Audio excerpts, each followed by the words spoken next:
Hi everyone, I'm Dennis Manarandong, and the topic that I will be discussing to you is all about mesh analysis.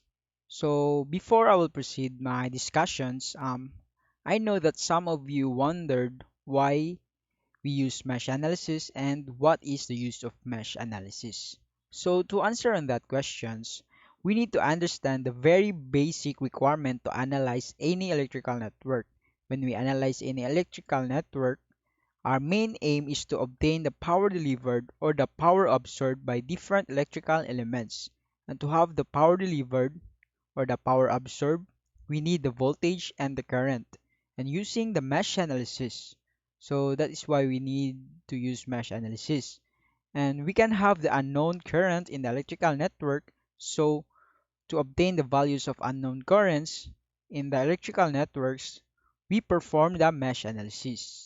So that is why we use mesh analysis. So let's begin our discussion. And first, we will discuss what is mesh, and then I will give you all the steps required to perform the mesh analysis. So what is mesh analysis? Mesh analysis is a method that is used to solve planar circuits for the currents at any place in the electrical circuit.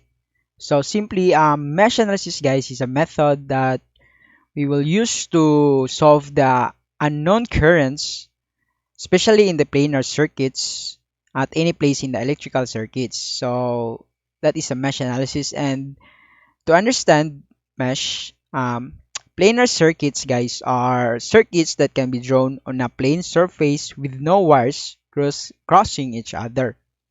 And mao na siyang planar circuits. Pero ang non-planar circuits kay that are circuits that can be drawn on a plane surface with some wires crossing each other. So to know more about this mesh analysis, I have a diagram. So as you can see in this picture, we have a network, and in this network you can see that this particular branch is crossing this branch. So this is called a non-planar network. Mo ning gitawag siya non-planar. Kay ang branch niya kay ga-cross sila each other, di ba? As you can see. So mo na siya ang non-planar. And if no wires cross another wires, and when that happens, we call the network planar networks. So that's is a planar networks. So this network and this network are the same. Instead of having this particular branch, we have drawn it like this, and therefore we have a planar networks. As you can see, so mo ni siya ang planar networks. So ginagamit ang pag-solve sa mesh method. Mo ni siya ang planar networks. Diri na to magamit ang mesh analysis.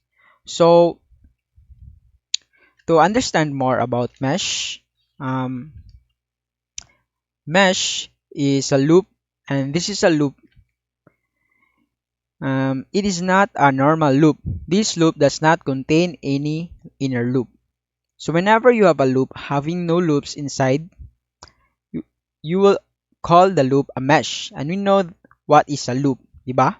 A loop is any closed path through a circuit where no node more than once encountered. So in a simple words, a loop, guys, is a path having the first node and the last node same. And mo na siya ang mesh. So I hope from this definition, you may know what is mesh and you can identify mesh in a given network.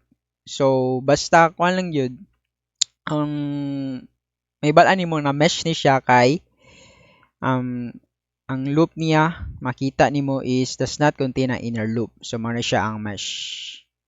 And then let's move on. So next is we need to learn about the steps to determine mesh currents. So number one step is identify the total number of meshes. So the first step is we need to identify the total number of meshes. So that is very important to identify the total number of meshes para mas makuha na to guys kung saan jud ang pila ka equations atong magamit kay nakadepende man ni siya kung pila ka meshes imong makita meaning mao pud na ang iyang equations. So mao na ang step 1.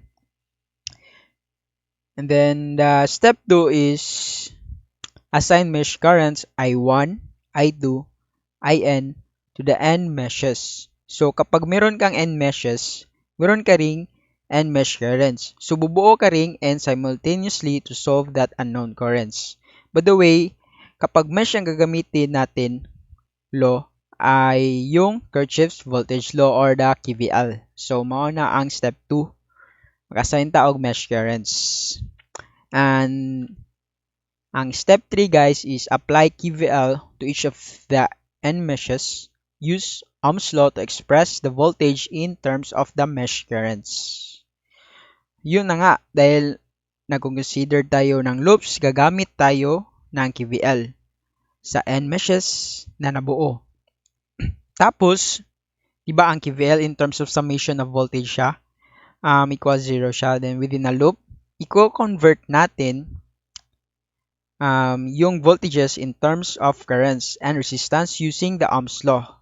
So, di ba V is equal to IR? Gagamitin natin yung Ohm's law which is voltages is equal to IR dun sa nabubuo nating KVL equations. So, mao na siya ang third steps to determine the mesh currents. The fourth step is develop the KVL equation for each mesh. So, katong nakuha na to na mesh sa isa ka each equation, i-develop lang natin yung mga KVL equation niya. So, manang first step. And the fifth is solve the resulting in simultaneous equations to get the mesh currents. So, guys, dito na mapapasok ang algebraic skills natin sa pagsosolve simultaneous equations. So, madali lang kung meron kayong given to unknown mesh currents, pwede mo mamano-mano ito. Pero pwede ka na gumamit ng calculators. So, dira na nato last makita kung isa results sa atong currents.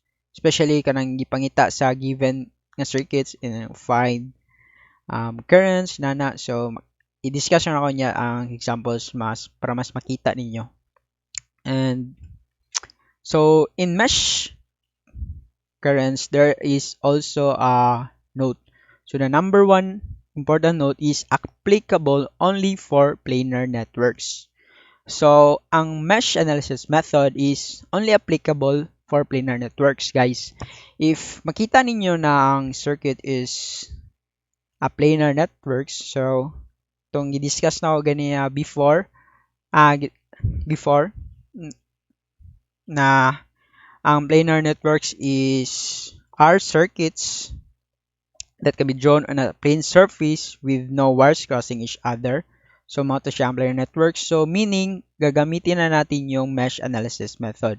Pero if that is a non-planar networks, then hindi natin gagamitin yung mesh analysis. So, ibig sabihin, ibang method ang gagamitin natin dyan. Hindi siya mesh. So, dapat for planar networks lang ang atong lantawon para ma-solve natin ang mesh analysis. So, that is an important note about using the mesh method, mesh analysis. Second is the direction of mesh currents. So, the direction of mesh currents there are two. First is the clockwise and counterclockwise. So, for me guys, I prefer clockwise direction because there are two reasons. So, the first reason is more convenient to look at and to handle as compared to a current which is counterclockwise. And the second important reason is generally in the network. For example, in this network, the source is located on the left-hand side. As you can see, left-hand side siya na-locate ang voltage source. And therefore, current will have this direction also. Diri po siya. So, kung diri gikan ang kuan, ang voltage source. So ang current po niya nga mag-flow diri po siya gikan. So when you choose the clockwise direction, this direction is the same as this direction. So therefore, you will get the positive value of the current. And if you choose the counterclockwise direction, the current obtained will be negative. So therefore, we assign the clockwise direction to different mesh currents. So that's why nga preferred ko clockwise direction siya pag sa direction sa mesh currents. Pero if dili mo comfortable sa paggamit sa clockwise directions, nara sa inyo guys, pwede man po magamit mo counterclockwise. Pero sa ako, mas dali ang clockwise direction. So, mana siya. And the third important note in using the mesh method is the number of equations required to solve an electrical network using mesh analysis. So, is equal to the number of meshes, and the number of meshes is equal to the branch minus the number of nodes minus 1. So remember, this formula is the number of equations, the E, and M is the number of meshes, and B is the number of branches with a given network, and N is the number of nodes. And when you perform B minus 1, you will have the number of meshes, and it is same as the number of equations required to solve the electrical network using mesh analysis. So, ang first, the simple words guys, para mas masabtan ninyo, kung pila inyong mesh loops, mesh analysis na loops, meaning, mga po na yung equations. For example, if you have two mesh loops, then your equations also is two equations. So, mo na ang pasabot ana sa third important note. So, that are the three important notes in solving the mesh analysis method. So, mo to siya na ang 5 steps is 5 and note is 3. Then, there are different mesh analysis circuits.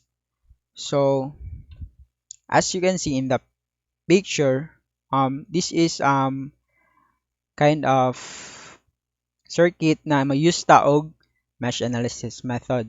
As you can see, it has only one voltage source, and the loop nagikan siya diri jud sa clockwise ni siya ang direction niya, and then gikan siya sa negative, and it has only two loops, and the resistors have only two resistors. Mesh 1 and mesh 2.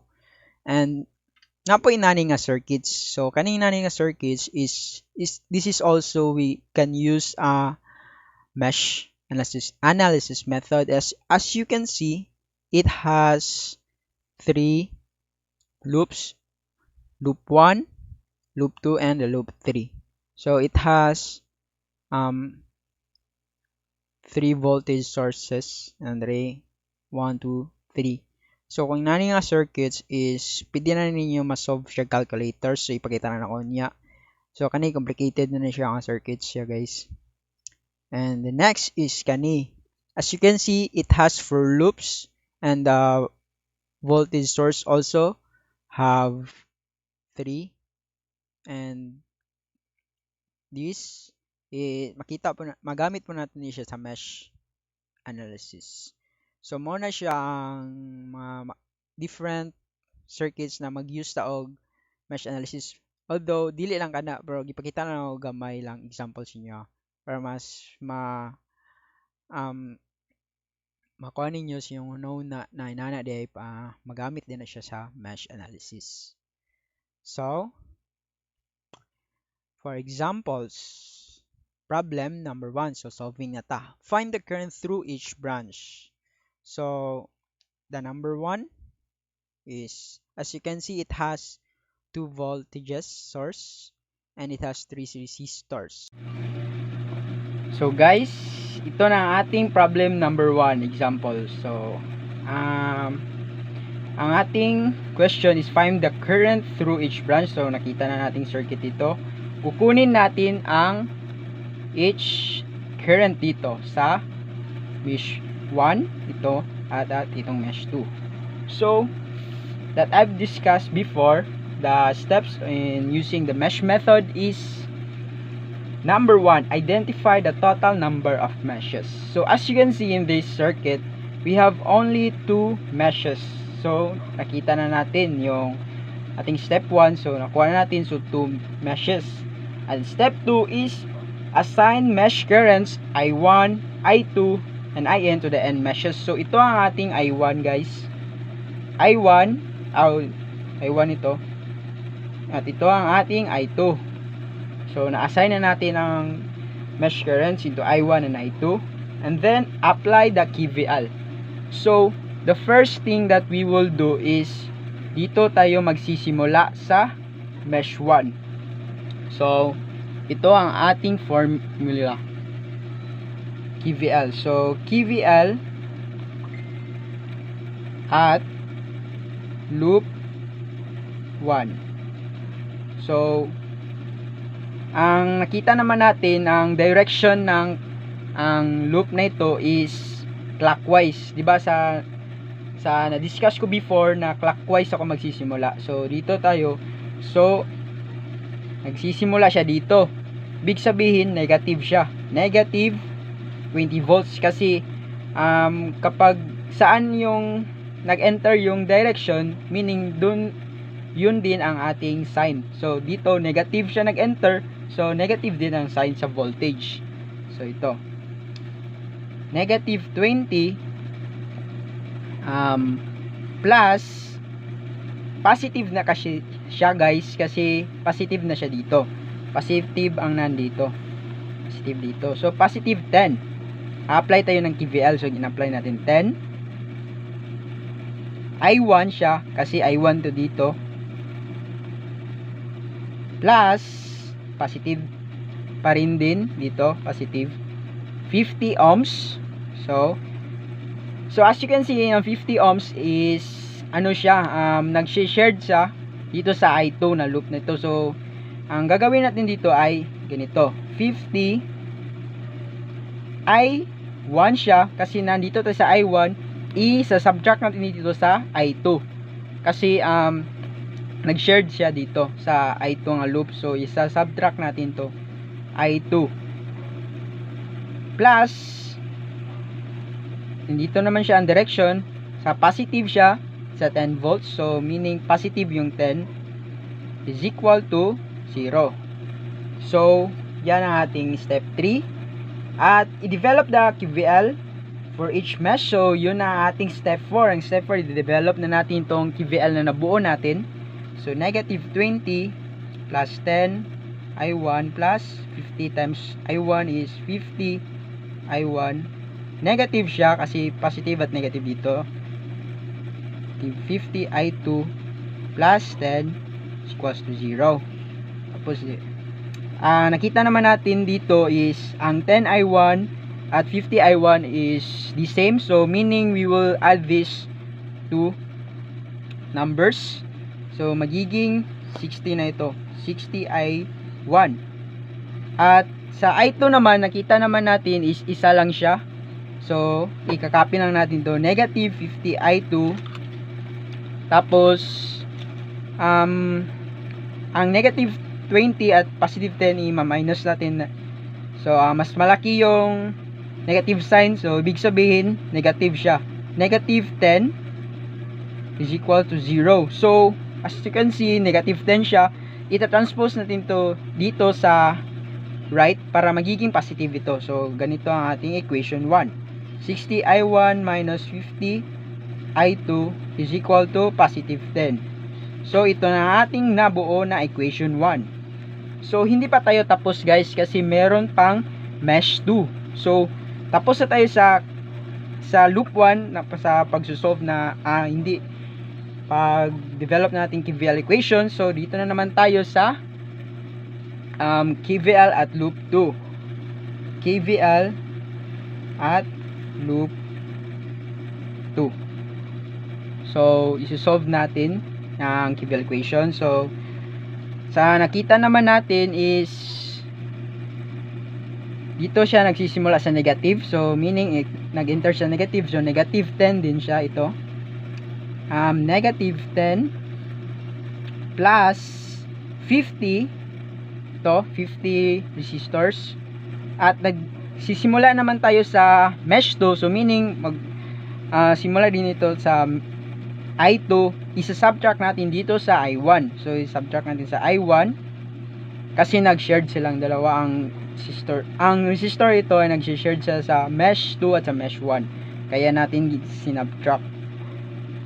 Plus, positive itong 100 ohms. 100 I2 is equal to 0.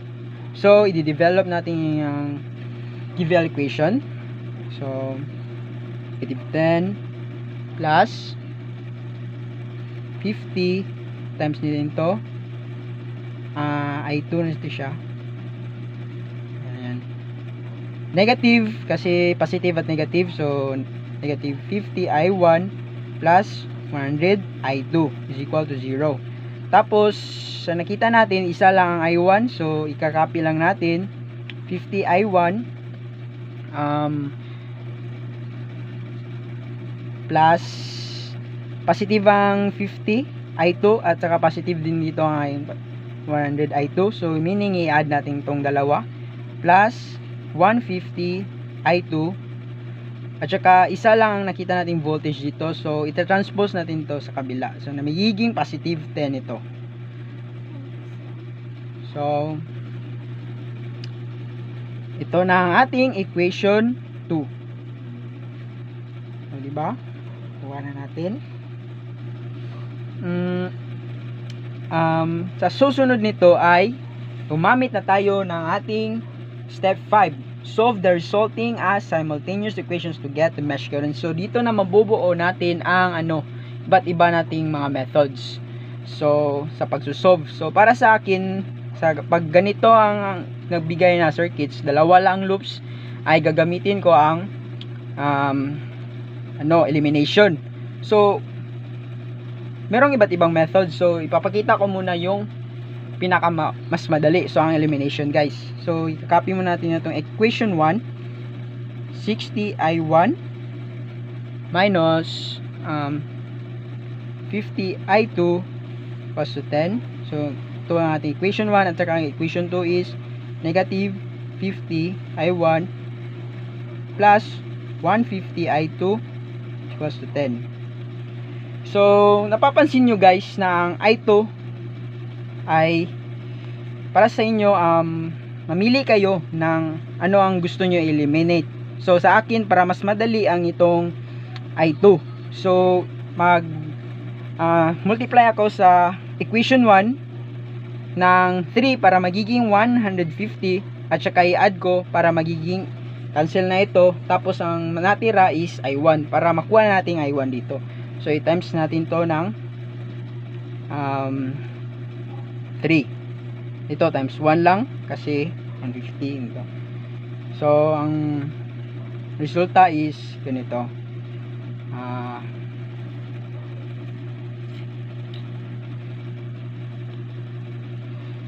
60 times 3 is magiging 180.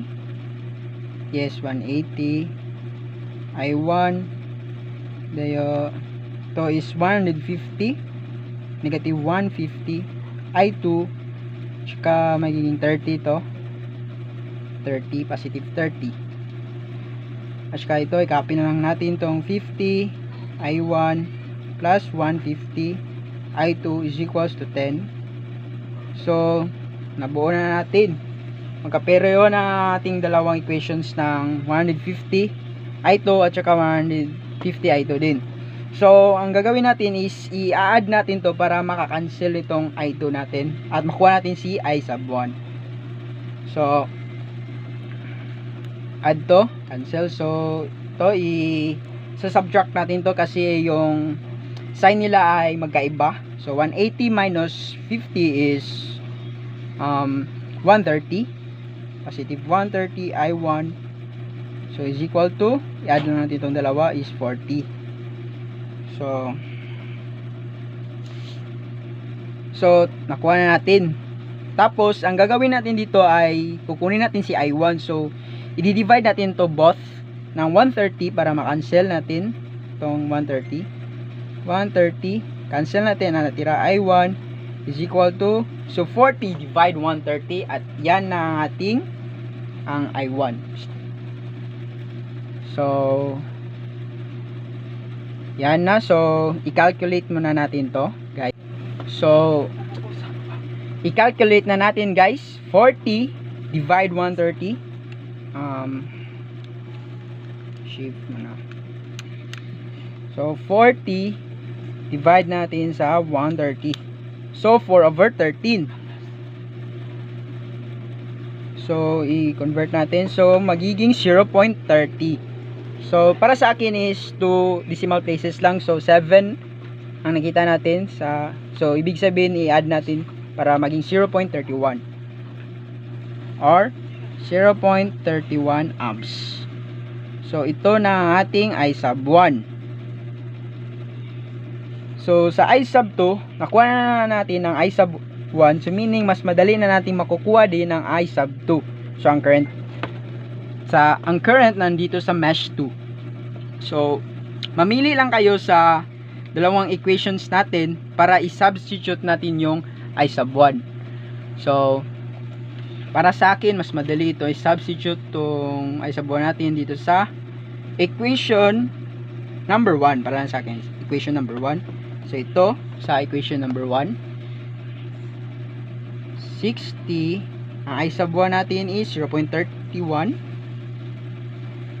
Yes, 0.31. Decimal lang ang kunin ko. 31 tsaka minus 50 I sub 2 is equals to 10. So 60 times 0.31 is 18.6. 18.6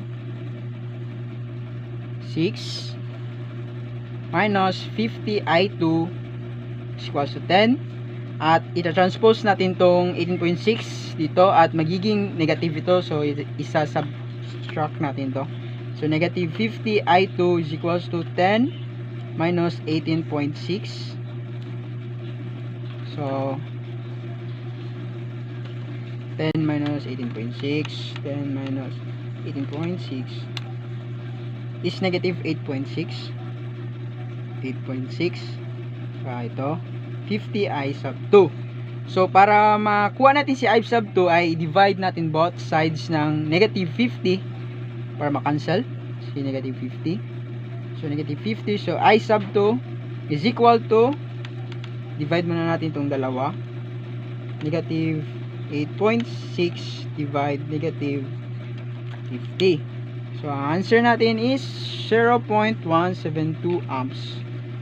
So nakuha na natin ang answer, guys. So ito ang ating problem number 1. So ibig sabihin nakuha natin. So madali lang siya, guys, kung makukuha na natin yung steps yung na-discuss ko before.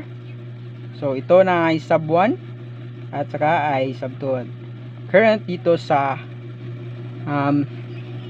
mesh 1, current dito sa mesh 2. So that's all sa problem number 1. So for the problem number 2 is find I1 and I2 and the voltage that have into resistor. So as you can see in this circuit is there are two voltage source. So we will find the I1 and I2. So let's solve it.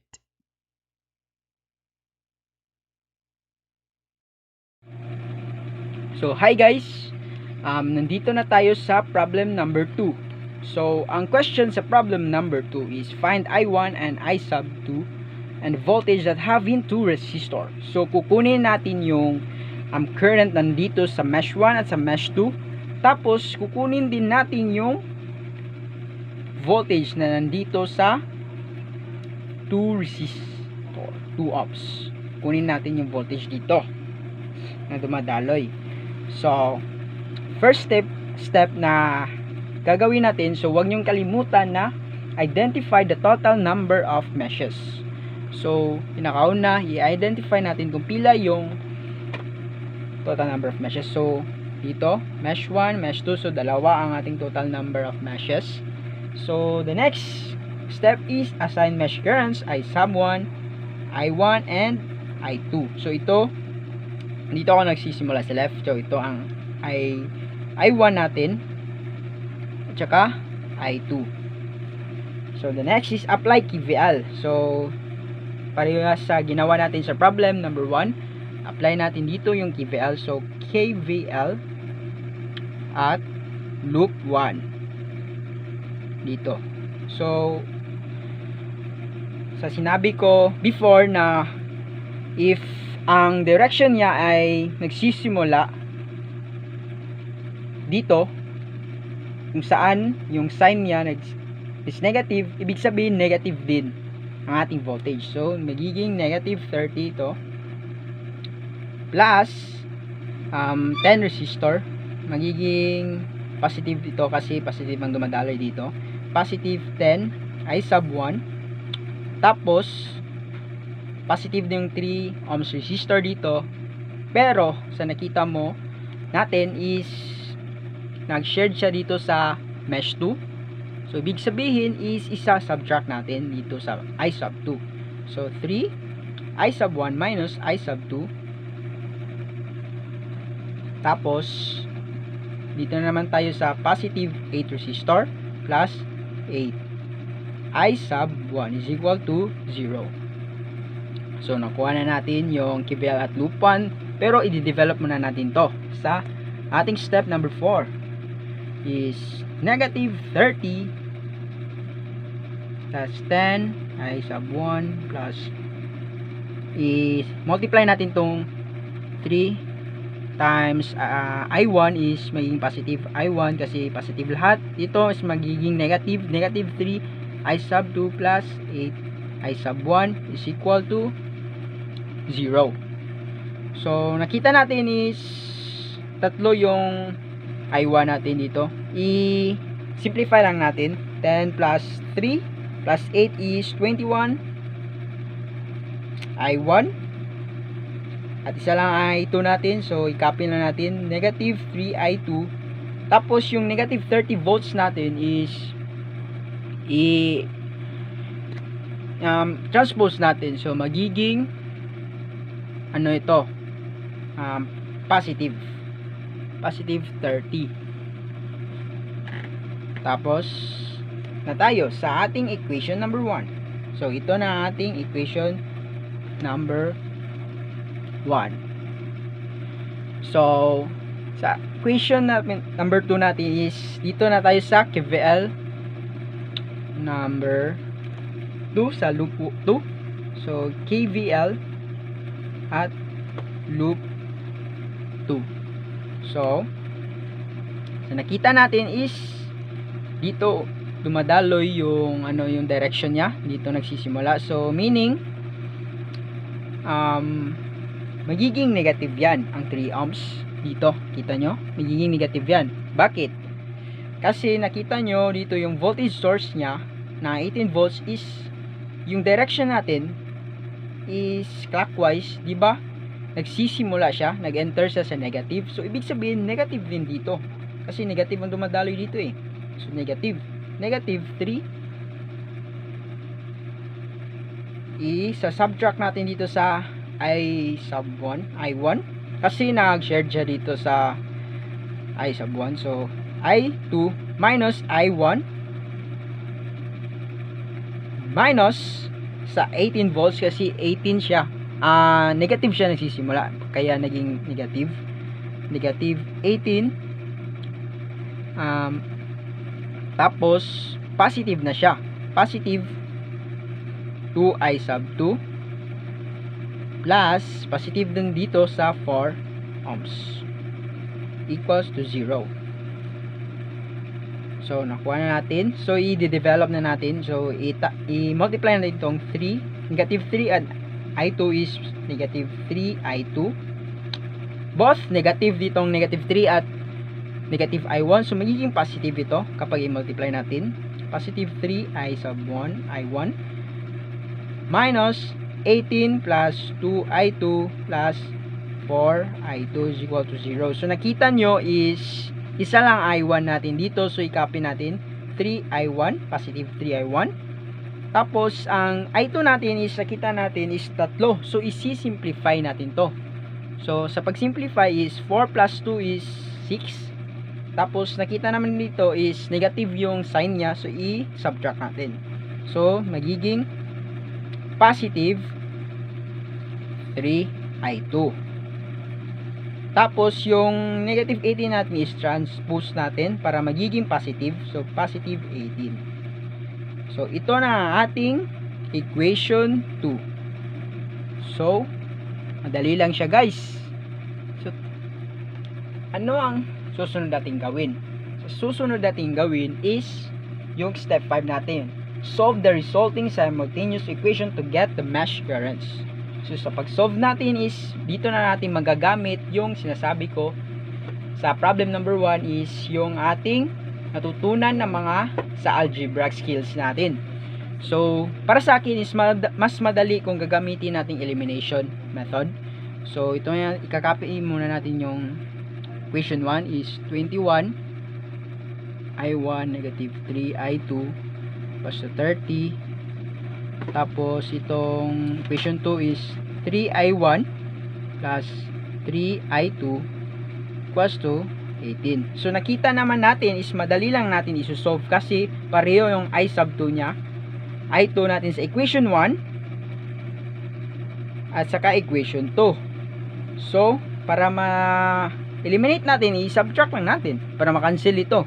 So wala na itong I sub 2. Ang natira lang is itong 21 I1 at saka 3 I1. So i-add lang natin to. So magiging 24 I1 is equal to 30 plus 18 is 48.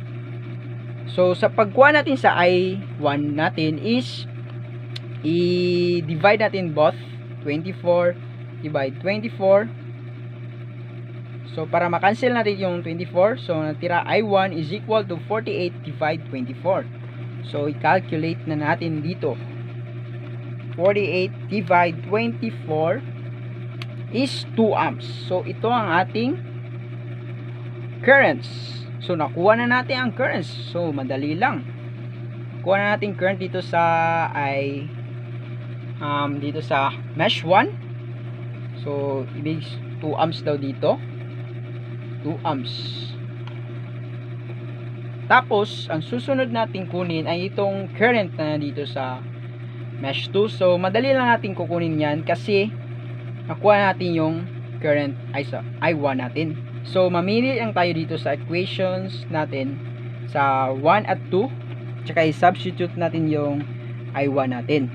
So para sa akin mas madali kung i-substitute natin itong equation 2 natin, itong 3 I1. So i-substitute natin ito, magiging 2 plus 3 I2 is equal to 18. So 3 times 2 is 6 plus 3I2 is equals to 18. So ang 6 na nandito is i-transpose natin dito sa 18 dito. So para magiging negative 6 yun, para 3I2 is equals to 18 minus 6 is 3I2 is equal to 18 minus 6 is 12. So sa pagkuha natin sa I2 or ang current 2 is i-divide na natin both ng 3. So para ma-cancel to, I2 is equals to 12 divide 3 is 4. So nakuha na natin guys ang answer sa I sub 2 or I2. Ang current na nandito sa mesh 2. Dito ang dumadaloy dong current dito ay 4 amps. So yan lang guys. Madali lang kukunin ang circuit kapag gumagamit tayo ng mesh method sa planar networks lang. So huwag niyong kalimutan guys na magagana lang ito sa planar networks. So lang yan guys. I1 is equals to 2 amps and then I2 is 4 amps. So yan. So, madali lang pala. So nakuha natin. Yehey! So, check na yan.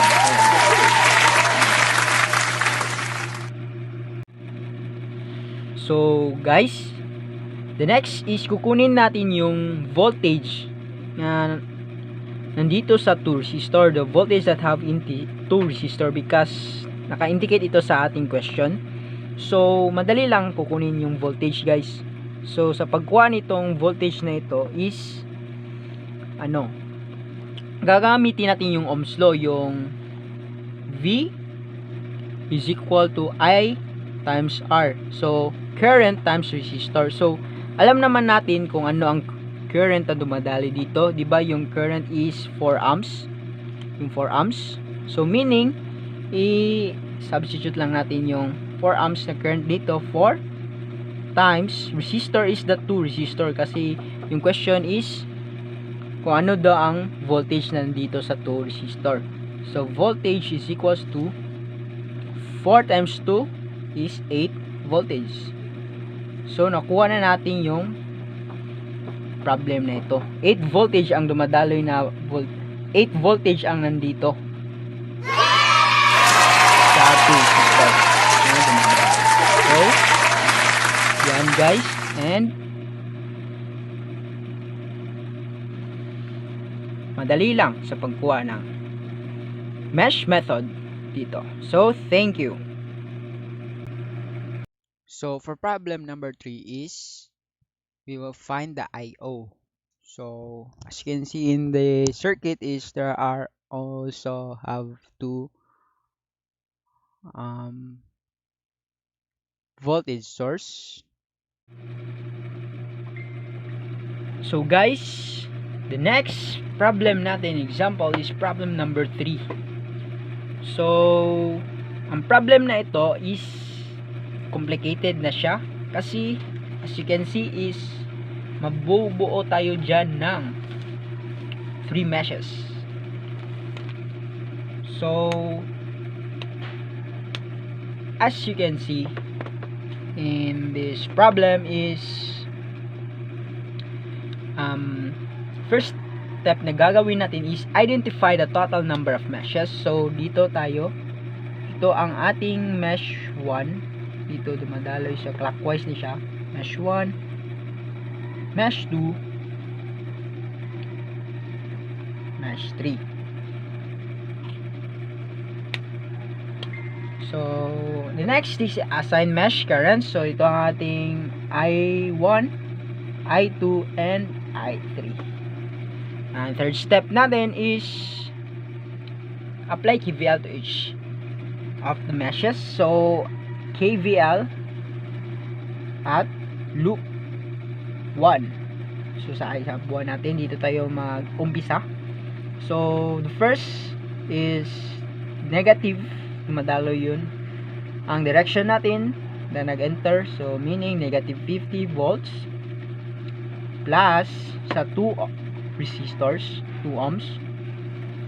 At nakita naman natin dito is nag-share sa I3 natin, so i-subtract natin yan. So 2 I2 minus 2 I sub 3 I3 and plus sa dito sa 6 ohms natin is nag-share na naman siya dito sa I2 natin. So meaning i-subtract natin to.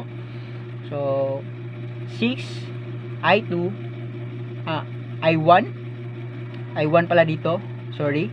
I1 ito kasi nagsisimula tayo sa I1 natin na mesh. So I1 minus I2 is equal to 0. So nakuha natin ang KVL at loop 1, pero i-develop na natin ito sa ating equations. Yan ang ating step 4 is negative 50 plus 2I1. Positive siya is dahil positive ang sign nila dalawa, at ito different sign, so meaning we will be the sign is negative. 2i3 plus 6i1 negative 6i2 is equal to 0. Next is, as you can see in this equation, is that 2i1, 6i1 are the same sign, so meaning we will be add this, so 6 plus 2, so that will be 8i1. And then ang nakita naman natin dito, ang i2 natin is isa lang, so negative 6i2 i-copy na natin. Tapos yung negative 50 natin is transpose, so magiging positive 50 ito. Wait, meron pa palang negative 2i3, so sorry, nakalimutan. Negative 2i3 is equals to positive 50. So yan ang ating equation number 1. Nakuha na natin sa KVL loop 1. The next is, dito na lang tayo magfo-focus sa loop 2 natin. So ito ang ating KVL at loop 2. So first, dito dumadalo yung ating direction. So dito tayo magsisimula. So meaning positive, that is positive 6 I sub 2 minus I sub 1 kasi nag-shared yung nandito sa center yung resistor natin. Kaya isa-subtract plus 8 ohms is nakita naman natin nag-shared naman siya dito sa I3 natin. So isa-subtract din natin diyan. So I2 minus I3 minus, that is will be negative kasi ito yung nag-enters yung ito yung direction niya sa negative, so that will be negative 10 is equal to 0. So i-develop na natin yung equations natin. So 6 I2 negative 6 I2 kasi negative siya. Sorry, this will negative I sub 1 kasi I sub 1 yung na center niya. Sorry, na mali lang. So I sub 1 ito plus 8 I sub 2 minus 8 I sub 3, and then yung negative 10 natin i-transpose natin para magiging positive 10. Tapos nakita naman natin is isa lang ang I1 natin, so wala tayong masi-simplify. Copy lang natin negative 6 I1 at nakita natin dito yung 8 I2 at 6 I2 ay parehong sign. Simplify natin sila, so magiging i-add natin to, so 8 plus 6 is 14 I2 plus 14 I2 minus 8 I3. Wala tayong mas-simplify sa I3 kasi isa lang siya, and copy natin itong 10 volts. So ito na ang ating equation number 2. So nakuha na natin equation 1 at 2. So last kukunin natin is yung ano natin, loop 3. So ang KVL at loop 3, so nakita naman natin dito is dito siya nagsisimula, so 2 ohms. So meaning nag-shared siya dito sa I sub 1 natin, so isa-subtract natin. So 2 I sub 3 minus I sub 1 plus 10 I sub 3, wala siyang na-shared na iba, so I sub 3 lang, and plus plus ito nag-share siya dito sa I2 natin, so 8 I3 minus I2 is equal to 0. So i-develop na natin yung equations natin. So i-multiply natin dito 2I3 times positive 2 and negative I1, so magiging negative 2I1 plus 10 I3 plus 8 I3, tapos 8 times negative I2, so this will be negative 8 I2 is equal to 0. So isi-simplify natin, so develop natin yung equations natin. So nakita naman natin dito is isa lang yung I1, so ikakopy na lang natin itong negative 2 I1. Tapos nakita naman natin dito is yung I2 natin is isa lang din, so i-copy natin negative 8 I2. At dito na sa I3 natin is tatlo, yung 2 I3, 10 I3 at saka 8 I3, so i-add lang natin ito, so that will be positive 20 I3 and is equal to 0. So ito na ang ating equation number 3. So guys, nakuha na natin yung step 4 natin. So ang step 5 natin is i-solve na natin ang resulting and simultaneous equations to get the mesh currents. So ang ipakikita ko sa inyong method sa pag-solve dito sa kanyang simultaneous equations sa mesh currents is yung Cramer's rule. So diba sa problem number 1 at problem number 2 ko, ang pinakita ko sa inyong method is yung elimination method. So ngayon, ang Cramer's rule. Alam nyo ba kung ano ang Cramer's rule method? So ito ang Cramer's rule. Madali lang ito siya gagamitin guys, kasi pwede ito siya ma-solve sa calculators natin kapag ganito ng situation na circuits, 3 loops. So kita ko sa inyo yung equation 1 natin, i-copy lang natin. So ito yung Cramer's rule, 8 saka negative 6, to negative 6 sa I2 natin, at saka negative 2. Tapos ito ang itsura sa Cramer's rule guys, I1, I2, I3.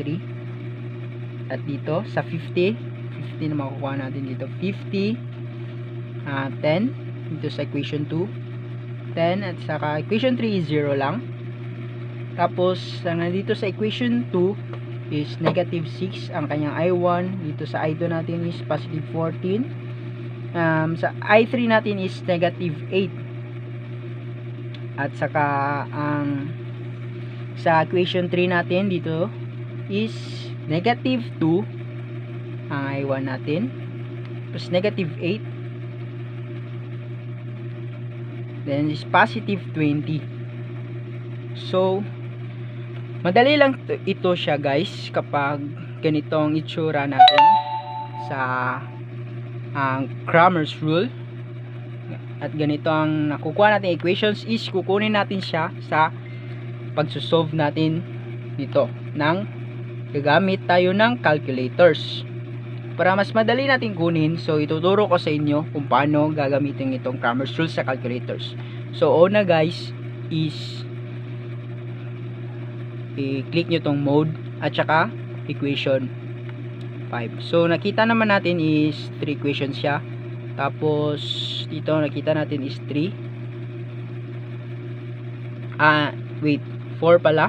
So ang i-click natin dito is yung number 2. So click natin yung number 2 at ito nakuha natin. So ano lang natin ito guys, i-put lang natin dito yung mga equations natin. So sa equation number 1 ito i-put natin yung number 8. So 8 guys, 8. So put natin yung 8 equals, tapos yung negative 6, negative wait negative 6, tapos ito na namang negative 2, tapos yung isa is 50 yung volts. Next sa equation 2 naman is yung negative 6, next is positive 14, next is negative 8, the next is 10, sa equation 3 natin is negative 2. Dali lang ito siya guys. Iput lang natin sa negative 8. And then positive 20. And 0. So, sa pagkuha natin sa I sub 1, ito ang ating makikita. So, 16. So, ibig sabihin, yung x natin, yan ang answer natin sa I sub 1. So, I sub 1 natin is 16 amps. Ang I sub 2 natin is yung y. So, kita nyo naman is 11. So, yan na ating I sub 2. 11 amps. And I sub 3 is, kita natin is 6 amps. Yung Z, yun ang I sub 3, 6 amps. So, madali lang ito gagamitin guys kapag sa calculator natin. So, madali natin, kailangan natin mas mahusay tayo gumamit ng calculators kasi itong mas madali kapag magsosolve tayo, especially kapag merong time ang ibibigay sa atin ni sir. So, gagamit tayo ng calculators sa pag-solve natin. So, ito na yung I sub 3. So, ang ano dito, ang question is find I sub O. So, ang I sub O dito is nandito guys. I sub O. So, paano ba natin kukunin ang I sub O? So, ang I sub O is, ito yung equation sa I sub O. I sub O is equal to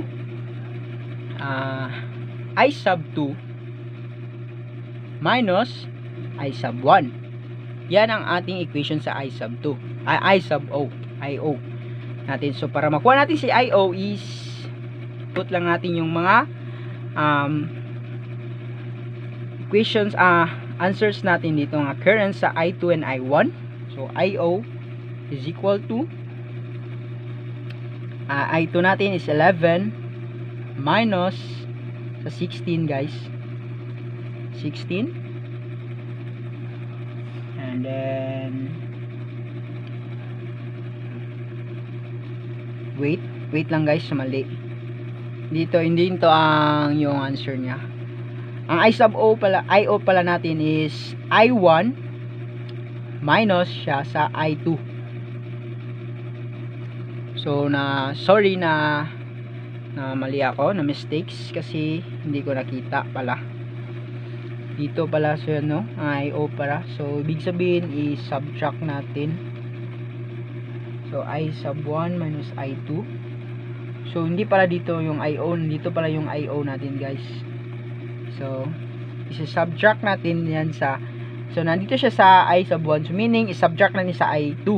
So, para makuha natin si IO. So, ito ang ating makuha ang answer. IO is equals to... I1 natin is 16 amps minus I2 is 11. So, ang IO natin is 5 amps. So, ito na ating final answer. Kuha na natin.